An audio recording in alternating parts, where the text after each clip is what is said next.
Welcome to this edition of the Forum. I'm your host, Sheila Evans. Here on the Forum, we highlight interesting and important achievements, programs, and events within our school system and community.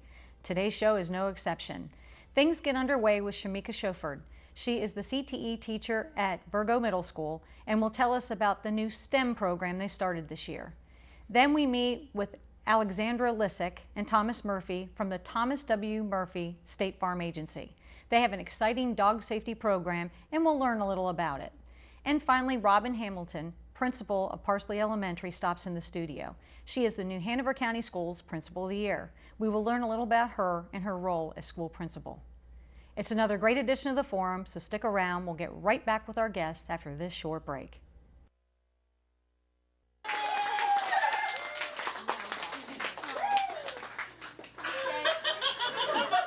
My daughter.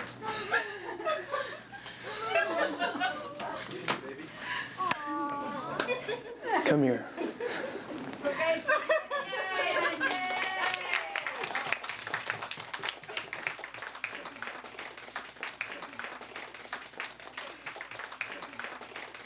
I love you, Dad.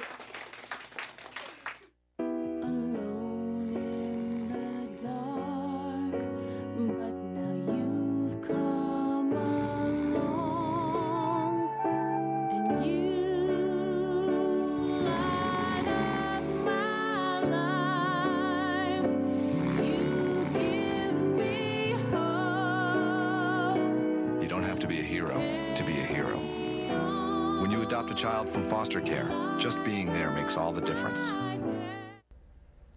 My next guest is Shemeka Shufford. She is the engineering teacher at DC Virgo Preparatory Academy.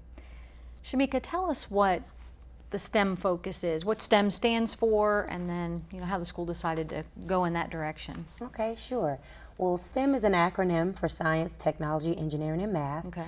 And the whole concept is for students to see how the core areas are all interconnected and how they can apply these disciplines to their everyday lives. I joined DC Virgo last year in August, and I came from Charlotte-Mecklenburg Schools, which is one of the second, sometimes first largest in the state of North Carolina. And so I was able to kind of shadow one of my colleagues, and they placed STEM in all of their middle and high schools so that students would have that opportunity to actually apply the STEM concepts in all of their courses and create that pipeline. So is it something like the kids are sitting down learning geometry or something? They're like, I'm never going to need to use this. Right. And then you guys kind of show them how they're interrelated? That's exactly right. Okay. So the whole concept behind STEM is you can sit down in a math class and you can figure out this math problem, but how do you apply that? What does that look like in some tangible item that you're using from day to day? Tell me about Project Lead the Way. Okay, great. Project Lead the Way is a national program, and what they do is they offer curriculum that focuses on the area of STEM. At this time, they have a K-12 progression, so they have programs for students entering in kindergarten and on through their 12th grade year. Those programs are pretty focused. Their elementary program is called Launch, and they piloted it just last year. The middle school program, which is what we're offering at DC Virgo, is entitled Gateway to Technology. Oh, okay. And then their high school program has 3 concentrations, which is engineering, biomedical sciences, and computer programming. Very good. Do we have those integrated in the high schools yet? That's a good question. In this area, they're working on it. Okay. There are a few programs at the high school, and in the area where I am, we are working on creating that pipeline with the students that we serve and making sure that once they leave their schools, that their feeder schools also have the same programs. Makes sense. What different courses are offered to the students now that you have this new program? Okay, well, we have a slight progression. We're using one of the courses that was still offered under the Career and Technical Education course progression, which is just a general innovation and design course for 6th graders. But at the 6th grade, at the 7th grade and 8th grade level, students have the option to take one of the 2 foundational courses, which is design and modeling or automation and robotics. And I'll talk about those in just a second, but they also have 6 additional specialized units, and just to name a few, those focus on flight and space, green architecture, and fun. medical detectives, which are things that kids think are cool now, Right. but they really don't understand that they have a significant impact on your lives as you continue to grow old and matriculate through school. Right. So you wanted to talk about the robotics and the design? Yes. So currently I have 7th and 8th graders who are enrolled in the design and modeling class. In this course, they learn about the design process, and they use an industry standard software called Autodesk. Oh, wow. And they actually create three-dimensional renderings of objects. So they're forced to work in teams and come up with a concept. So the whole goal is to kind of spark that interest, have them use their analytical and collaborative skills in their teams and create a product. Very good. The second course in this progression is automation and robotics. In this course, students use kits, which they're able to design and create simple machines and build objects. For instance, one of the projects in automation and robotics is to design and program a traffic light. So when you stop at a light, all you know is you're sitting there and the light is red. You're not counting the increments that it takes for it to then turn green and then yellow again, but the students have to think through that process. Wow, cool.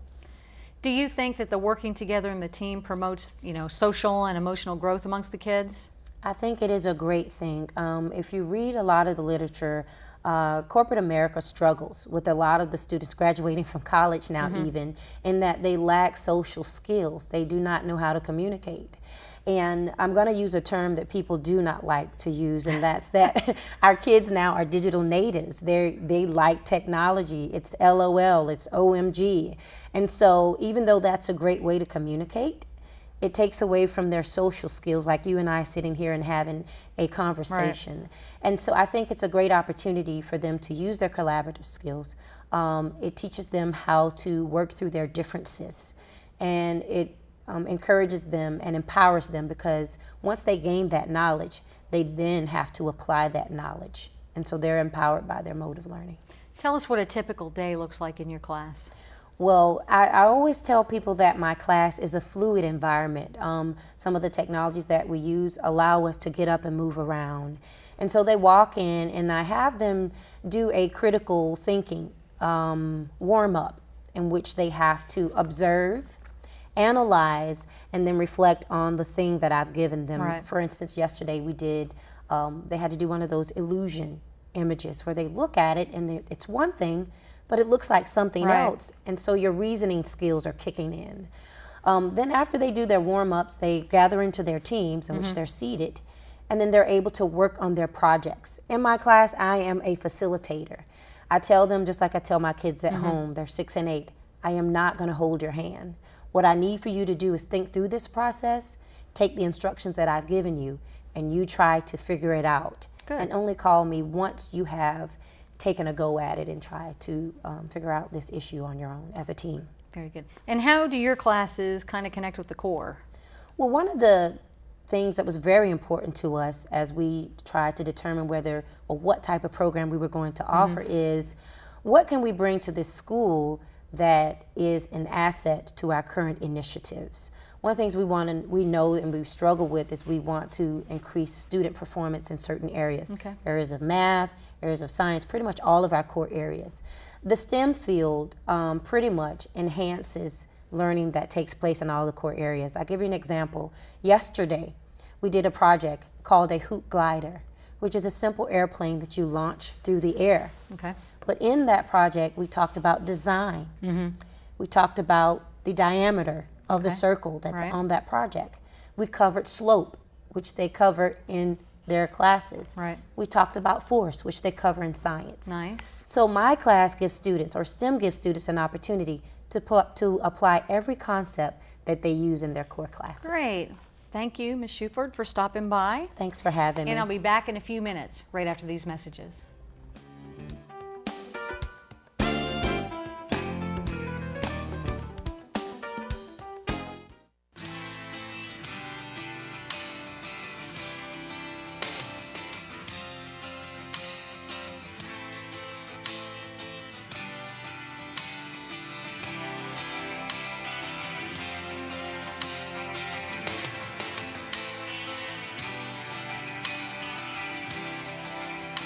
What should you do to stop a friend from driving drunk? Whatever you have to.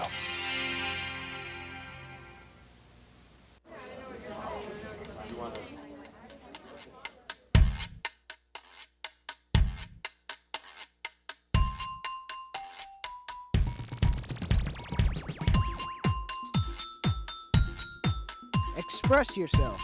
Explore teen summer reading at your library.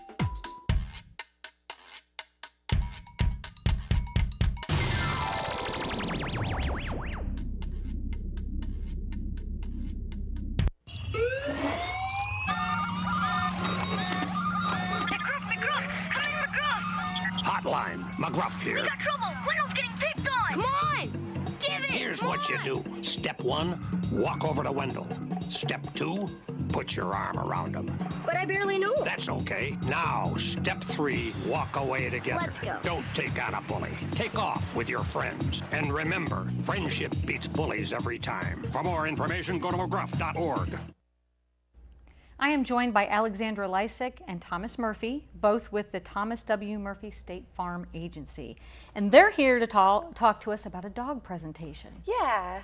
You're going to tell us a little bit about it first? Yes. Okay. So what we do is we have a PowerPoint, and it has about 3 or 4 slides on dog safety techniques, how to approach a dog, how to pet a dog, what to do if a dog is loose. And then what we also do is we have some interaction with the children as well, and I'll talk a little bit about that later on. How long is the presentation? It's about 30 minutes, depending on the level of interaction that the kids have, what grade level they are. Sometimes smaller children are more excited about petting, or getting involved versus learning and asking questions. So it just depends on the level of education that they've had. What is your target audience?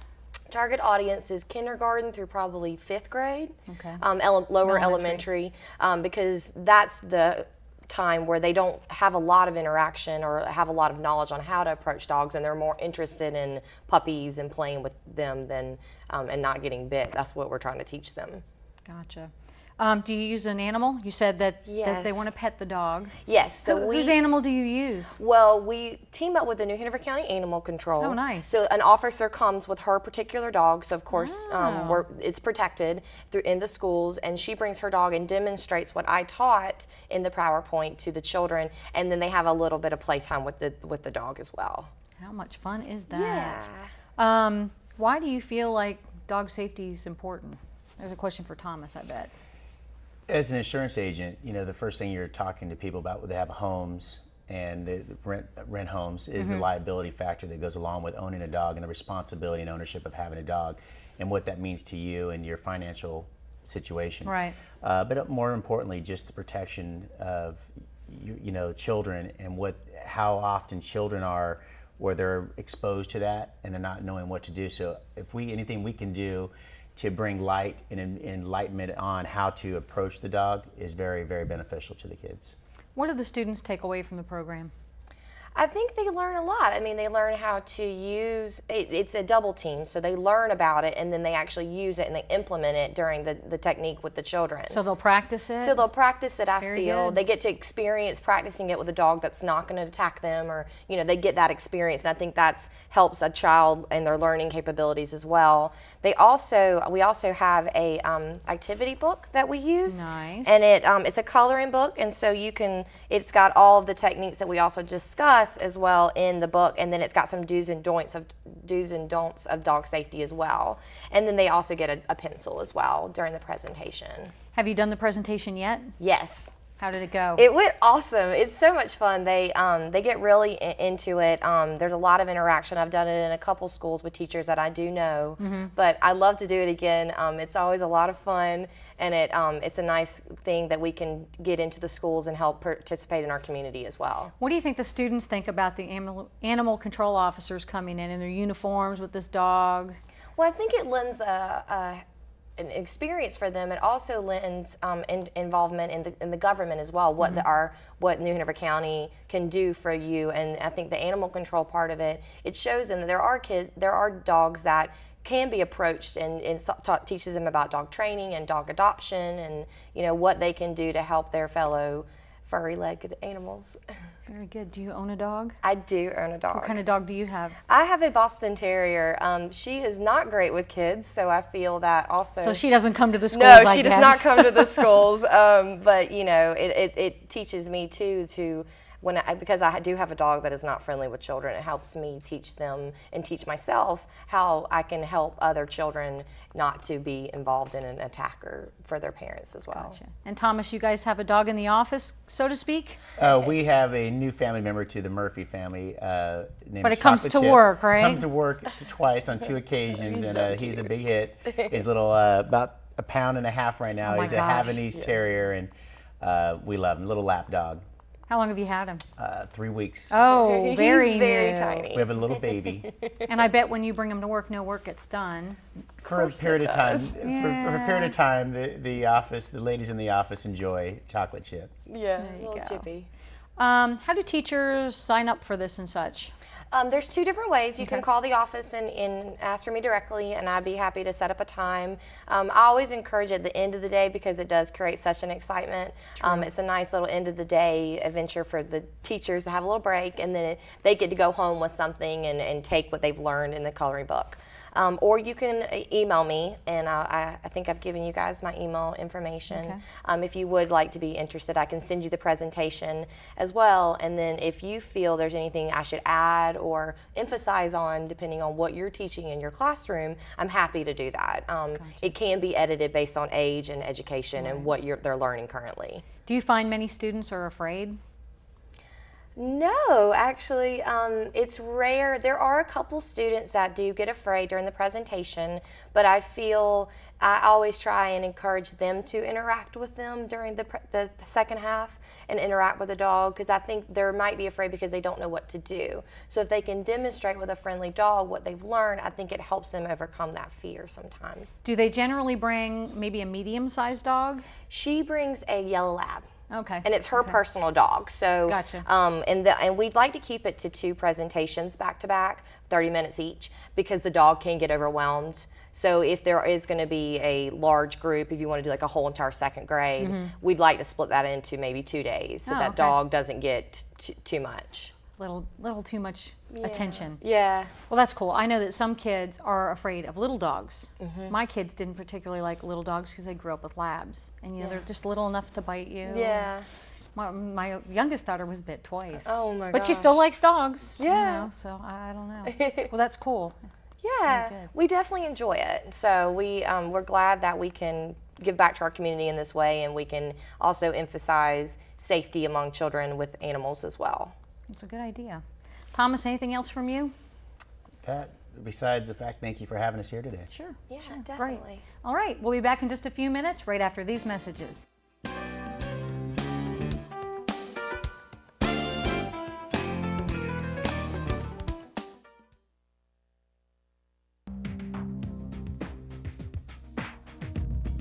I decide who I'll be. I do. I decide what I wear. That's who I am. I'm not you. I'm not you. I'm not you. And you're not me. You can get under my skin. But you'll never get inside. I have the right to be wrong. I'm positive. I have the power to be who I want to be. I choose not to smoke. I decide not to chew.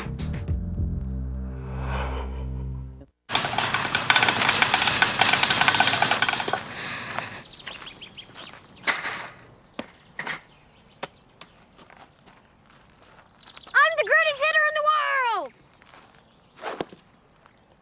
Strike 1. I'm the greatest hitter in the world! Strike 2.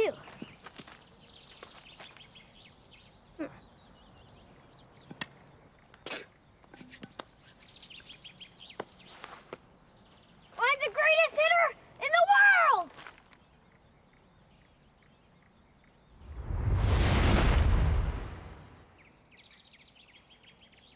Strike 3. Wow! I'm the greatest pitcher in the world! Yes! Optimism. Pass it on. A message from the Foundation for a Better Life. My next guest is the Principal of the Year for New Hanover County Schools. I have Dr. Robin Hamilton from Parsley Elementary with me. Tell us a little bit about your educational background and experience.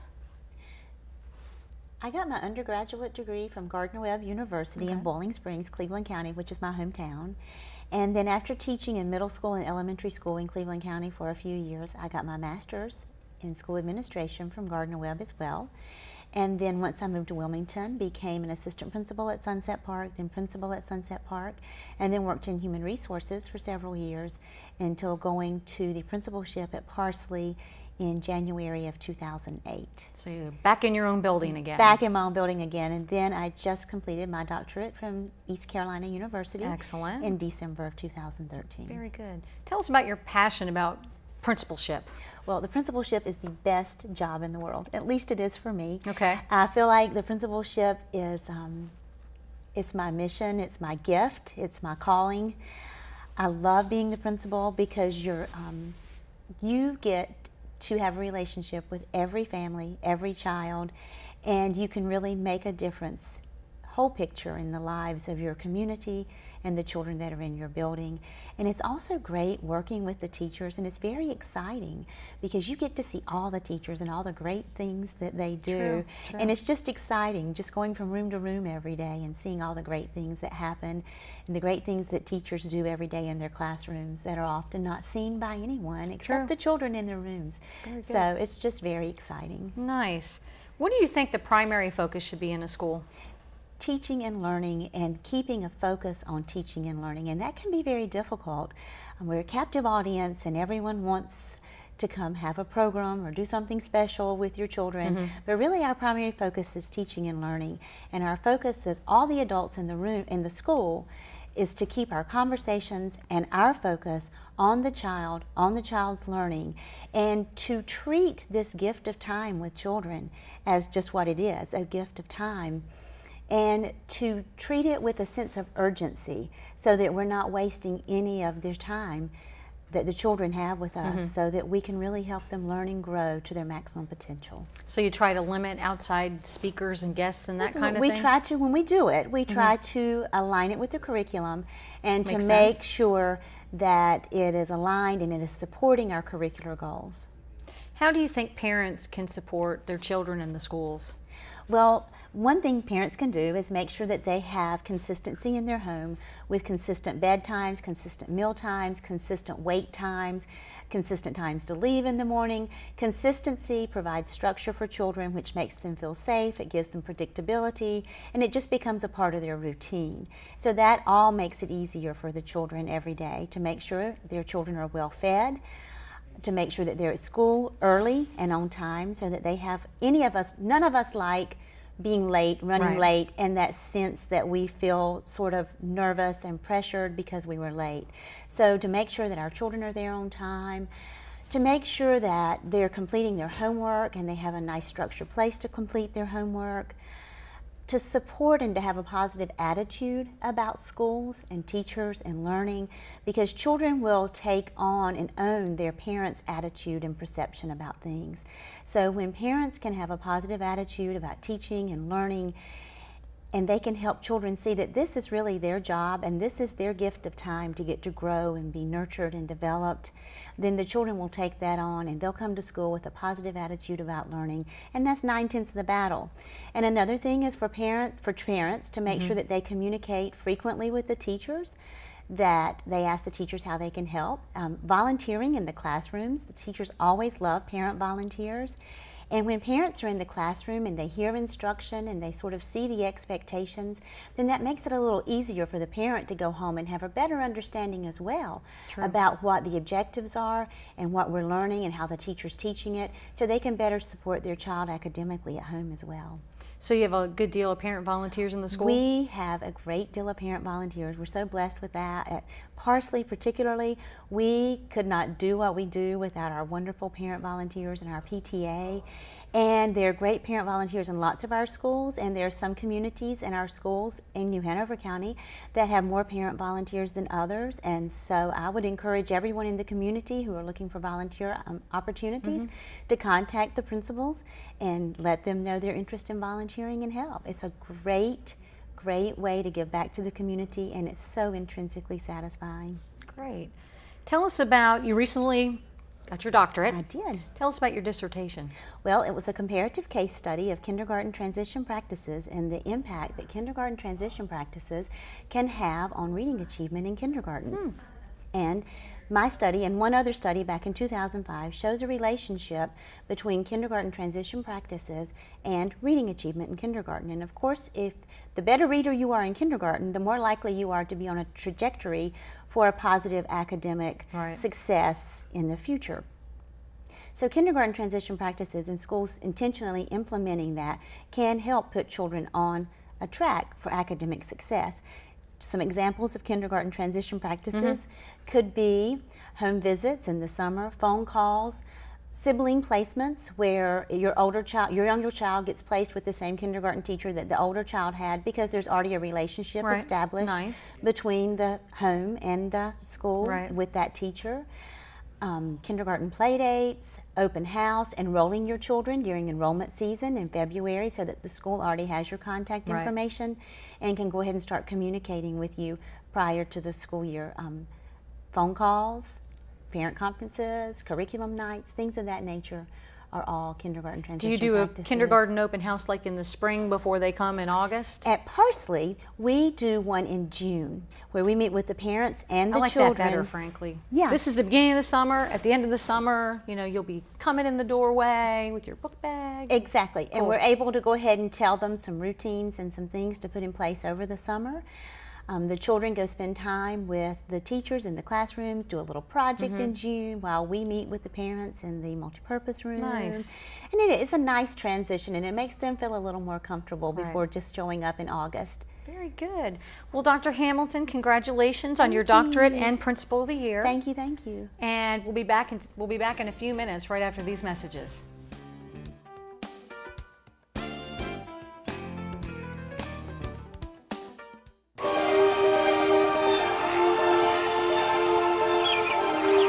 Hello, little prince.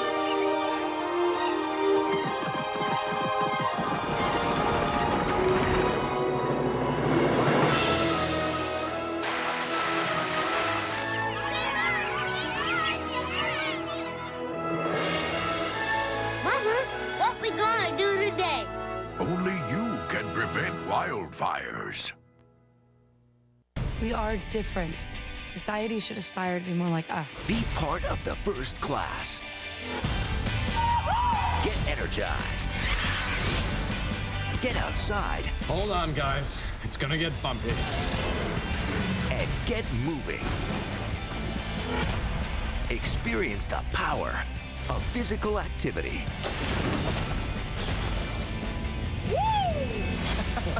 Join the movement at ActionHeroAlliance.com. We hope you've enjoyed our program today. To learn more about the new STEM program at Virgo, you can call the school at 251-6150. And finally, to find out more about the Dog Safety Program presentation, contact the Thomas W. Murphy State Farm Agency at 799-8878 or visit their website at www.thomaswmurphy.com. Now, if you ever have any questions about the topics we discussed here on the show today, please call the school system's public relations office at 254-4180 or check out the school system's website, www.nhcs.net. I'm Sheila Evans, and thanks for joining me today.